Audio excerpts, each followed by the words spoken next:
എല്ലാറ്റിലും ദൈവികത കാണാൻ സാധിക്കണമെങ്കിൽ അവനവനിൽ ആദ്യം ആരെ കാണണം? ദൈവീകത കാണുക. തന്നിൽ വിഷ്ണുവിനെ കണ്ടാൽ സർവ്വതിലും വിഷ്ണുമയം ജഗത്. ജലേ വിഷ്ണു, സ്ഥലേ വിഷ്ണു, വിഷ്ണുരാകാശമുച്യതേ, സ്ഥാവരം ജംഗമം വിഷ്ണു, സർവം വിഷ്ണുമയം ജഗത്. രാമകൃഷ്ണ പരമഹംസർ പറയും, ഒരു ചെമ്പിൽ പാത്രത്തിലെ ഒരു വറ്റു വെന്താൽ ഉറപ്പിച്ചോളൂ എല്ലാവറ്റും വന്നിട്ടുണ്ടെന്ന്. ഇതുപോലെ ആരാണോ ആത്മനി കൃഷ്ണം പശ്യേത്, ആത്മനി തന്നിൽ കൃഷ്ണനെ കാണുന്നത്, അവർക്ക് സർവം കൃഷ്ണമയം എന്നാണ്. അവർക്കാരെ കാണാൻ പറ്റും?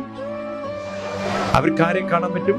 യാതൊന്നു കൺമതതു നാരായണ പ്രതിമ, യാതൊന്നു കേൾപ്പതോ നാരായണ ശ്രുതികൾ, യാതൊന്നു ചെയ്വതതു നാരായണാർച്ചനകൾ, യാതൊന്നതൊക്കെ ഹരി നാരായണായ നമഃ.